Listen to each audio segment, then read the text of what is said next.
Olá, queridos irmãos e irmãs, dia 2 de junho, quarta-feira da 9ª semana do Tempo Comum. O evangelho que nos é proposto é o evangelho de Marcos, capítulo 12, versículos do 18 ao 27.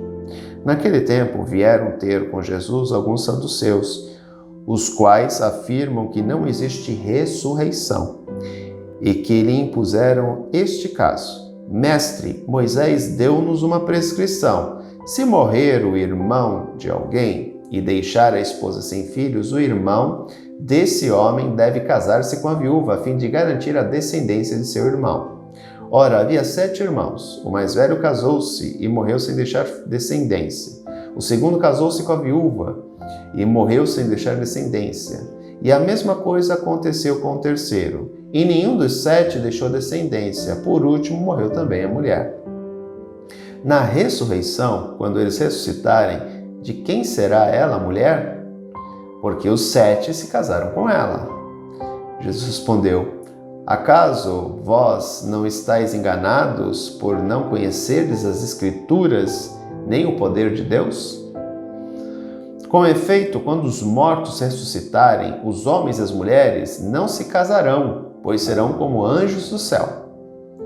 Quanto ao fato da ressurreição dos mortos, não lestes no livro de Moisés, na passagem da sarça ardente, quando Deus lhe falou: Eu sou o Deus de Abraão, o Deus de Isaque e o Deus de Jacó? Ora, ele não é Deus dos mortos, mas dos vivos. Vós estáis muito enganados. Para vocês entenderem um pouquinho, na época de Jesus, existia 4 partidos, poderíamos dizer assim, políticos. O primeiro eram os saduceus do texto de hoje. Os saduceus eram os sacerdotes do templo, que vinham lá da linhagem de Levi, os levitas. Então, os sacerdotes eram aqueles que faziam as oferendas no templo. Eles não acreditavam em hipótese nenhuma na ressurreição dos mortos. Eles acreditavam na eternidade da seguinte forma: a pessoa, o homem, ele permanecia neste mundo através dos seus descendentes. Então, para eles, a vida eterna era isso. O homem permanecia neste mundo através dos seus descendentes. Filhos, netos, bisnetos, tataranetos e por aí vai. Então, o homem se perpetuaria aqui neste mundo através dos seus descendentes. O segundo são os fariseus. Os fariseus eram os chamados também mestres da lei. Eles acreditavam na ressurreição dos mortos, porque os seus antepassados tinham entrado em contato com a teoria ou com a ideologia da ressurreição dos mortos na Babilônia.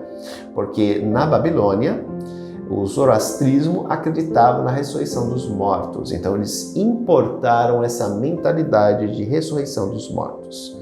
Também tinha os essênios, que eram do partido dos fariseus e dos saduceus, se não me engano, acho que eram dos saduceus. E eles não aceitavam a corrupção do templo. Então, eles foram viver no deserto, longe da cidade de Jerusalém e da corrupção religiosa e civil da sociedade judaica. Eles viviam nos desertos, em cavernas. Deles se tem a origem, ou melhor, a procedência dos famosos manuscritos de Qumran, que foram achados na década de 60. Provavelmente esses manuscritos eram uma produção dos essênios. E por fim, a 4ª categoria são os zelotas. Os zelotas eram os revolucionários. Eles lutavam pela libertação de Israel do domínio estrangeiro. Como eu falei, os saduceus não acreditavam em hipótese nenhuma na ressurreição. Para isso, eles criam um dilema para Jesus. Algo extremamente impossível, né? Primeiro que a mulher é colocada quase como uma viúva negra, né? Todos os homens que casaram com ela morreram. 7 irmãos. Pela lei judaica, se um homem casasse e morresse sem deixar filhos, o seu irmão era obrigado a casar com a viúva e o primeiro filho deste casamento era filho do seu irmão, não dele. Por mais que ele tivesse concebido, gerado com a sua esposa, que era a sua ex-cunhada, que se tornava sua esposa. Portanto, o primeiro filho dele com ela não era filho dele, era filho do seu irmão. Se tornava automaticamente, entre aspas, seu sobrinho, porque iria herdar os bens de seu irmão. Aqui chama descendência, levaria o nome do pai. Os outros filhos que nascessem da relação, sim, eram filhos dele. O primeiro não, era a descendência do seu irmão. E aí eles propõem que os 7 irmãos casaram com a mulher, todos morreram, nenhum deles deixou descendência e por fim morreu a mulher também. E aí, na ressurreição dos mortos, que eles não acreditam, quem será o companheiro desta mulher? E Jesus deixa bem claro. E aqui compreendemos o que Paulo nos fala, que quando nós ressuscitarmos, teremos um corpo ressuscitado, um corpo glorioso, um corpo que não é deste mundo. Porque Jesus deixa isso bem claro ao dizer: quando de fato os homens e mulheres ressuscitarem, eles não se casarão, eles serão como anjos. Anjos são seres espirituais, não são seres corpóreos como nós somos. Portanto, nós, quando ressuscitarmos, teremos um corpo espiritual e não um corpo de carne e osso, como temos hoje. Segundo aspecto, Deus é o Deus dos vivos.